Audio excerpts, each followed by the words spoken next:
Alors ici, vous êtes à Paris, dans notre bureau, où travaille avec moi une équipe qui ambitionne de révolutionner la sécurité dans le monde des paiements à travers un concept de carte bancaire que nous avons mis au point et qui est doté d'une technologie très spécifique, une technologie acoustique. On a la chance aujourd'hui d'avoir séduit par notre concept un acteur comme Manchester City. C'est une des 5 plus grandes équipes au monde. Et il est vrai qu'avec eux, nous avons construit tout un univers de services autour de cette technologie, tout en étant une petite start-up isolée dans le monde. Eh bien, nous avons été capables, avec un très grand club, de concevoir un très très beau projet de portée mondiale. Cette carte, qui est tout à fait banale en apparence et donc normale, est en fait dotée d'un dispositif de haute technologie, en particulier un dispositif acoustique. Donc c'est une carte qui fait du bruit. Et ce bruit a vocation en fait c'est une clé sonore, a vocation à sécuriser à l'avenir tous vos paiements, que ce soit sur Internet ou que ce soit lorsque vous faites un paiement sur un téléphone mobile.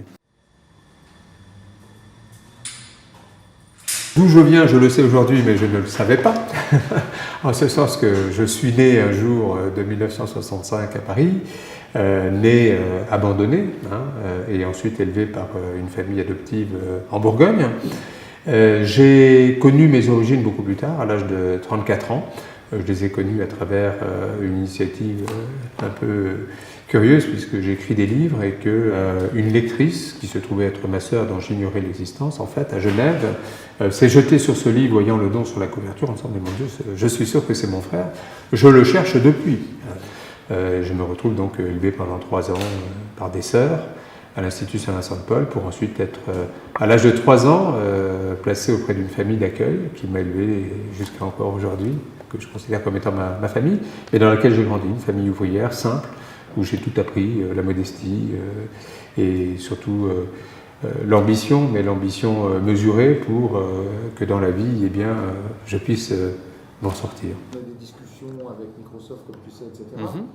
Si on dit qu'effectivement, si on propose pour avoir ce qui est la... D'abord, lorsqu'on est entrepreneur, on est promoteur d'un concept avec des moyens faibles au départ, les moyens les plus forts étant les idées, les bonnes idées, celles de ceux qui vous accompagnent aussi. Et le paradoxe, c'est que malgré la bonne idée, les tout-puissants, ceux que vous rencontrez et qui devraient normalement vous tendre la main, vous aider, eh bien, vont vous reprocher cette faiblesse en disant « bon, ces jeunes sont sympathiques, mais au fond, ils n'ont pas de moyens et l'entreprise n'est pas viable ». Très souvent, moi qui suis issu d'une formation de juriste et qui pilote aujourd'hui un projet de haute technologie, on m'a souvent regardé en me disant « Ah bon, mais vous n'avez pas fait Polytechnique, vous n'avez pas fait l'école des mines, vous n'avez pas fait l'école d'ingénieur, mais alors qu'est-ce que vous faites dans ce domaine-là » avant même de s'intéresser à proprement parler au projet lui-même. Au fond, c'était un peu l'idée de dire « mais celui-là, je ne vais pas dire ce petit noir, mais presque, qu'est-ce qui vient nous donner la leçon, quoi, mais qui est-il, d'où vient-il pour nous donner la leçon ?» Donc ça, je l'ai souvent ressenti.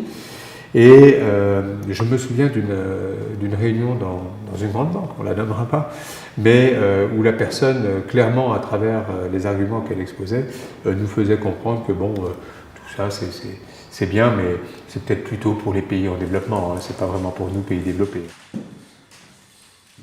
C'est une anecdote, mais j'ai servi un homme qui a beaucoup compté pour moi, qui est le président Abdou Diouf, lorsqu'il était secrétaire général de l'Organisation internationale de la francophonie. J'étais son chef du protocole.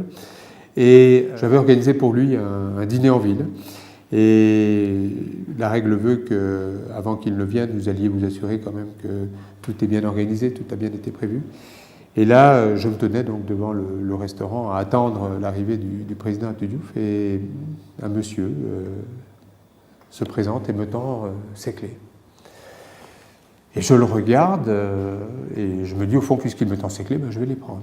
Donc je prends ses clés et il me dit, mais vous ne me donnez pas de ticket?